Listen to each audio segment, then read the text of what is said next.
Project my voice down that end. How many of you today went to the hangar talk inside? Raise your hands if you went to the hangar talk. Okay, quite a few of you, because a couple things I'm going to repeat about the P-40 here. First of all, my name is Scott Cassells. I thank you for coming out this afternoon to see the P-40 fly. Let me give you some little information here. In my hangar talk, I talked a little bit about a P-36. P-40 replaced the P-36.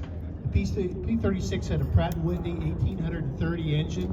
The P-40 has a V1710 Allison liquid-cooled piston engine of 1,200 horsepower. One of the things you notice on this plane right away is obviously the nose art. So the nose art on this plane is from the shark's mouth, and that was very famous for the Flying Tigers.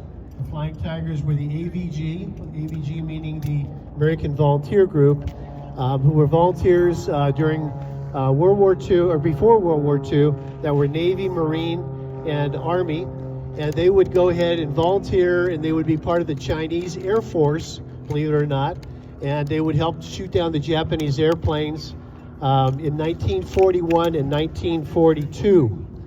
How this plane was important in Pearl Harbor was, you have to remember, when we were engaging a battle with Pearl Harbor, they had 3 aircraft that were attacking Pearl Harbor at the time. They had a Val, which was a dive bomber, they had a Kate, which was a torpedo bomber, and they had the Zero, which we called Zeke, and that was a fighter. And the fighter was really an escort plane to the bombers, and it would also do strafing on ground targets, on airfields, and the battleships.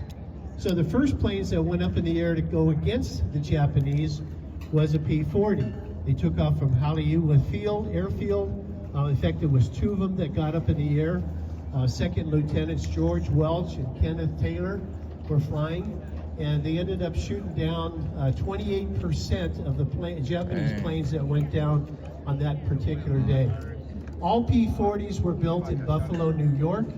So a little bit of information about ours here. Ours was delivered June 22nd, 1943, and it was delivered to the Canadian Royal Air Force. And it was known to have shot down a Japanese balloon bomb, better known as a Fugo. So a Japanese balloon bomb, if you don't know much about those, the Japanese in the winter of 44 and 45 were developing these unmanned balloons, and they would put bombs in them, send them up in the air, hit the jet stream, and hopefully they would come down to North America, especially in Canada, Washington, Oregon, Idaho, Montana, and the Dakotas. And they would go, and hopefully when they landed, they would start forest fires. And the idea was to distract our men from being in the Japanese Pacific Theater and bring them back to the States and put out fires, which really didn't happen. Its worst tragedy was May 5th, 1945, when unfortunately a family was killed because of the reason, and I'll give you the reason here. In Bly, Oregon, on May 5th, 1945, there was a gentleman and his wife was pregnant, and they had just finished church services, and they had picked up 4 kids to go into the area to look for a picnic area. So cut Mike short and get ready to start the plane. We'll do that. So before we go any further, this is Matt Nightingale, who will be piloting the plane. So Matt's going to do a great job. We're very lucky here at Planes of Fame Air Museum and have some great pilots. So let's give Matt a nice round of applause. Nice, good job, Matt.